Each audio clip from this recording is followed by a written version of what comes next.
नमस्कार प्रेक्षकांनो, तारिणी मालिकेच्या येणाऱ्या जबरदस्त भागामध्ये खूप मोठा धक्काच आपल्याला आता पाहायला मिळणार आहे. होय प्रेक्षकांनो, खूप वेगळा असा ट्रॅक आता चालू होणार आहे, कारण तारिणीच्या हाताला आता एक पुरावा लागलाय. थेट खूप मोठ्या रहस्याचा आता तारिणी पर्दाफाश करताना आपण पाहतोय. आत्तापर्यंत विक्रम कारखानीस हे मिशन तिरंगासाठी जीवाचं रान करत होते. तारिणीला त्यांनी आता इकडे अपॉइंट करून सगळं तिला समजवलं. तारिणीसाठी प्रेक्षकांनो अमृतसरमध्ये तिला पाठवल्याच्या नंतर तिच्यासाठी खूप मोठा आता सापळा मात्र तिकडे रचला गेलाय. तारिणीला बंदी बनवून तिची ओळख लपवण्यासाठी चक्क तिचा वेश सुद्धा आता बदलला जातोय. पण आता या सगळ्यामध्ये तारिणीच्या हाताला असा काही जबरदस्त पुरावा लागलाय की ज्यामुळे संपूर्ण मिशन तिरंगाचं गुपित मात्र उघड होण्याची शक्यता आहे. इकडे केदारला सगळ्या गोष्टींची लिंक लागलेली असते, चाहूल लागलेली असते की तारिणी नेमकी कुठे आहे, तिच्यासोबत नेमकं काय चाललंय, ती कुठे अडकली, कुठल्या मिशनमध्ये अडकली, आणि याचा शोध घेण्यासाठी केदार मात्र आता बैचेन होतो. तारिणीच्या हाताला लागलेला पुरावा घेऊन प्रेक्षकांनो अमृतसरमध्ये सुरू असलेलं हे गुप्त मिशन आता मात्र कौशिकीपर्यंत सुद्धा पोहोचलंय. खळबळ तर तेव्हाच उडाली, ती म्हणजे कौशिकीच्या बाबतीमध्ये, कारण तारिणीच्या प्रत्येक हालचालीची तिला कशी काय आधीच माहिती मिळते, कारण हा खूप मोठा प्रश्न असणार आहे. तारिणी कुठे गेली, कोणाला भेटली, तिच्या हाताला काय लागलं, प्रत्येक गोष्ट कौशिकीला माहिती आहे. आणि या सगळ्यांमध्ये प्रेक्षकांनो संशयाच्या भोवऱ्यात आलाय तो म्हणजे कौशिकीचा नवरा शेखर. कौशिकीचा नवरा शेखर गपचूप तारिणीची प्रत्येक खबर आता कौशिकीला देतोय. तारिणीच्या मिशनमध्ये मदत करण्याच्या नावाखाली तोच आता तिच्यावर नजर ठेवून तिला नजरकैदेमध्ये आता अडकवले. जर हा प्रेक्षकांनो शेखर जर आता इकडे कौशिकीला सगळ्या गोष्टी सांगत असेल तर मात्र तो देशद्रोहीच आहे.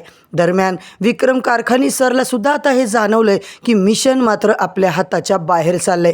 तारिणीला थांबवण्यासाठी खूप मोठं पाऊल आता हे लोक उचलत आहेत, तर दुसरीकडे कौशिकी स्वतःचा वेगळा गेम आता चालू करणार आहे. आणि या सगळ्यामध्ये खूप मोठं गुपित आता समोर येत आहे, ते म्हणजे कौशिकी आणि गुलाबच्या बॉसचा जुना संबंध बरोबर या कटाशी आहे. आणि त्याचमुळे म्हणजेच आता खरा सूत्रधार लवकरच तारिणीच्या हाताला लागणार आहे. होय प्रेक्षकांनो, केदारचा शोध, विक्रम सरांचा आता जो काही डाव चाललाय आणि कौशिकीच्या नवरा शेखरचा डबल ढोलकी गेम, या सगळ्याचे धागे मात्र आता सगळे एकाच जागी येणार आहेत, ते म्हणजे जे जया जगदाळेपर्यंत सगळं पोहोचणार आहे. होय प्रेक्षकांनो, कौशिकीचा नवराच खरा आता कल्प्रिट आहे, तो सगळी आता खबर इकडे पोहोचवतोय. आणि केदारला हे सत्य कळल्या क्षणी त्याने मागचा पुढचा विचार न करता खांडेकरांच्या घरातून कौशिकीचं सगळं साम्राज्यच आता संपवून टाकायचा विचार केलाय. होय प्रेक्षकांनो, केदारने असा काही धमाका आता मालिकेत करताना आपल्याला दिसतोय. आजचा भाग खरंच खूप इंटरेस्टिंग दाखवलाय, शेवटपर्यंत नक्की बघा.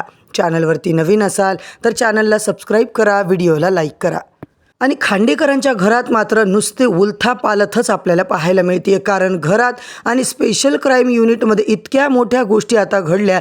केदारने सुद्धा तिच्या मैत्रिणीकडे गेल्याचं जे काही कारण सांगितलं होतं तरीसुद्धा त्याचा काहीच कॉन्टॅक्ट नाही आहे. 3 दिवस झाले तारिणीने कोणाशी संपर्क केला नाही, म्हणून कौशिकी मात्र केदारला खडेचोट विचारत असते, कुठे गेली आहे तारिणी. इकडे मात्र प्रेक्षकांनो स्पेशल क्राईम युनिटमध्ये जे मॅडम आपल्या सगळ्या टीमवर आता लक्ष ठेवून असते आणि खूप चिडचिड करताना दिसते की तुम्ही अशी कशी टीम आहात, मोठ्या केसेस तुम्ही सोडवता, मी असं ऐकलं होतं, पण एक कामसुद्धा तुम्हाला व्यवस्थित करता येत नाही. टेक्नो मात्र म्हणतो, मॅडम एकाच केसवर काम करून मला आता बोर झाले, तुम्ही आता आम्हाला वेगळ्या केसवर आता काहीतरी काम द्यायला पाहिजे. आणि इकडे मात्र जेने सरळ टीम तारिणीचं सस्पेन्शन लेटर काढण्याची धमकी दिली आहे. होय मित्रांनो, आता मात्र जेचा हे विक्राळ रूप मात्र पाहून टेक्नो फातिमा घाबरूनच जातात. तारिणी कुठे आहे, ती गेली का, माझ्यापासून का गोष्टी लपवल्या जातात, म्हणून हे सगळंच बोलून तारिणीवर आता जे खूप चिडचिड करत असते. इकडे मात्र प्रेक्षकांनो खांडेकरांच्या घरात निशीने जितका काही गुरुजींच्या समोर नाटक करायचा प्रयत्न केलाय तो डाव सुद्धा तिचा आता सपशेल फ्लॉप झालेला आहे. इकडे मात्र प्रेक्षकांनो तिने आलूचे पराठे खाल्ले,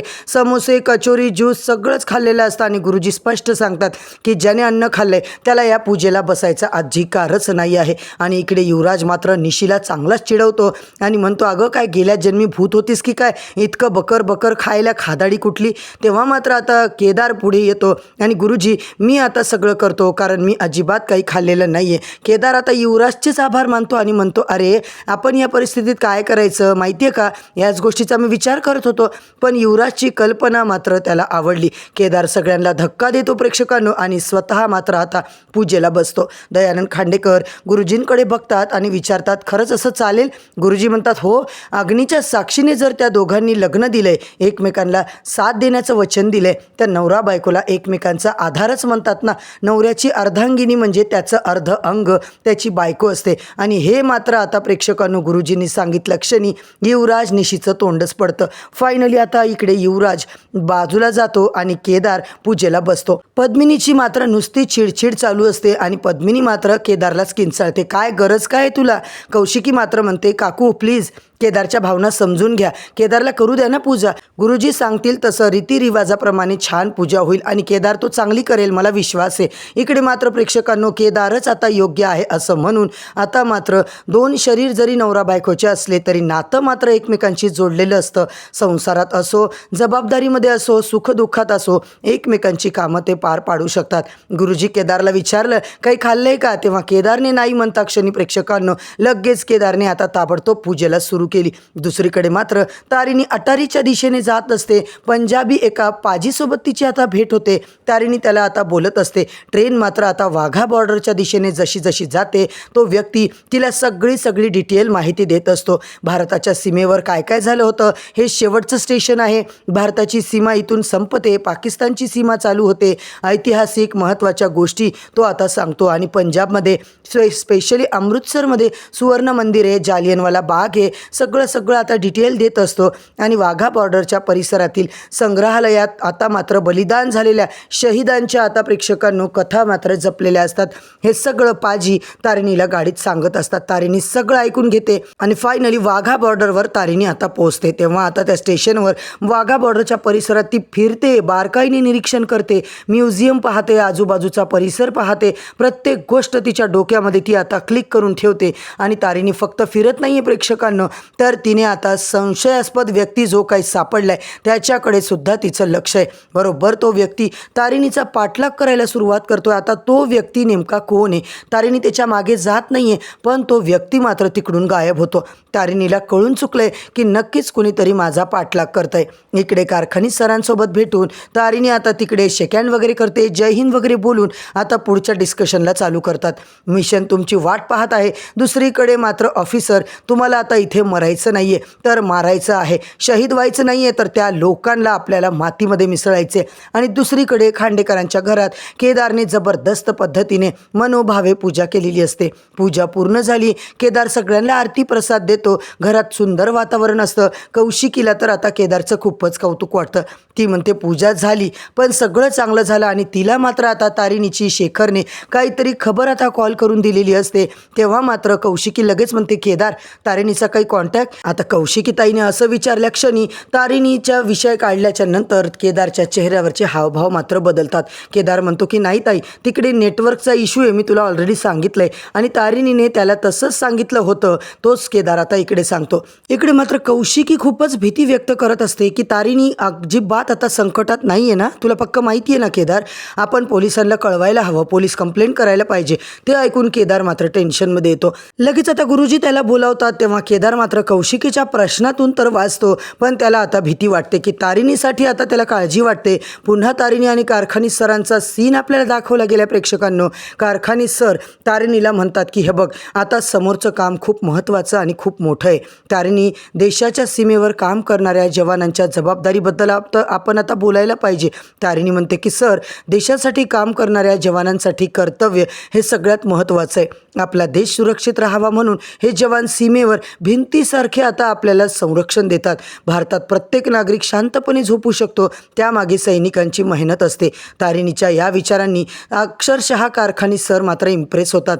तिकडे 2 ऑफिसर येतात, 2 जवान तारिणीला जय हिंद करतात आणि कारखानीच त्यांना सांगतात की तारिणी ही अंडर कव्हर एजंट आहे. तिच्या कामात आणि त्या सगळ्या गोष्टींमध्ये पूर्णपणे आता सिक्रेसी ठेवायची आहे, सिक्रेट ठेवायचे. जवान म्हणतात त्यांना खात्री आहे ही तारिणी या जबाबदारीवर खरी उतरणार आहे. मग तारिणी समोर मिशनची खरी माहिती येते प्रेक्षकांनो.